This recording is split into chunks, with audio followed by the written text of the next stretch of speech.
বিকালে কালীগঞ্জ বাজারে নির্বাচনী জনসভায় মিছিল নিয়ে যোগ দেন নেতাকর্মীরা। কানায় কানায় পূর্ণ হয় নির্বাচনী সভাস্থল।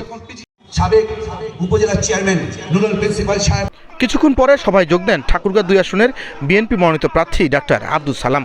তখন স্লোগানে মুখরিত নির্বাচনী সভাস্থল।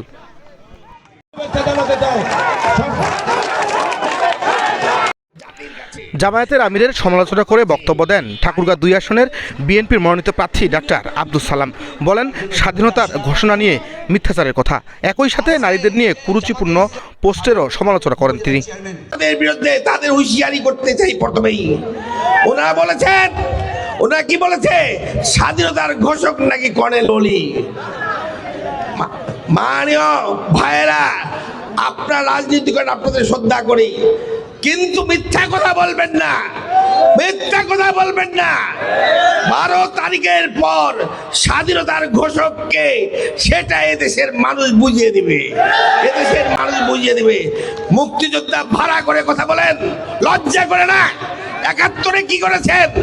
আজকে স্বাধীনতার 54 বছর পর আসে বলছেন স্বাধীনতার ঘোষক কর্নেল অলি।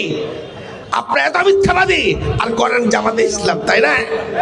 আর একটি দুঃখজনক ঘটনা, আমাদের মা বোন, ভাই বোন, অনেকে বোন আছেন না, চাকরি করে, আমার ওয়াইফ করে, আমার মেয়ে করে, আমার বৌমা করে, যে সমস্ত মেয়েরা চাকরি করে তাদের সম্বন্ধে যে ভাষা তারা প্রয়োগ করেছে, এটা কি আপনারা বিশ্বাস করেন? ওই কথা আমি উচ্চারণ করতে পারছি না এই সমাবেশে, কারণ একজন মানুষ হিসাবে এত খারাপ কথা আমার মুখ দিয়ে বাইর হবে না, আপনারা সবাই জানেন।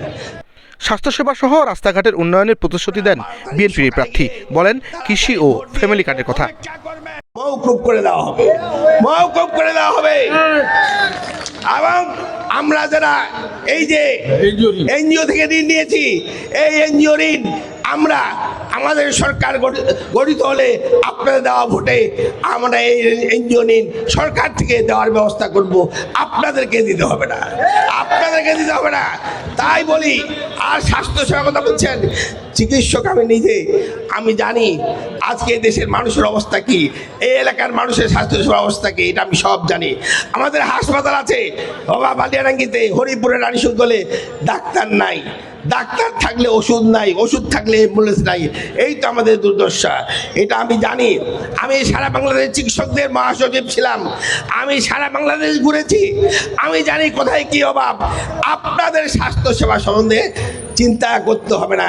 এই হরিপুরে 250 শয্যা হাসপাতাল হবে, সেখানে ডাক্তার থাকবে, ওষুধ থাকবে, অ্যাম্বুলেন্স থাকবে। আমরা আজকে 2026 সালে, আমরা 2000 সালের কথা চিন্তা করি না, আমরা 2026 সালের কথাই চিন্তা করি। এই এলাকার কিভাবে উন্নয়ন করা হবে সেটা আমরা চিন্তা করি এবং সবাই মিলে চিন্তা করব।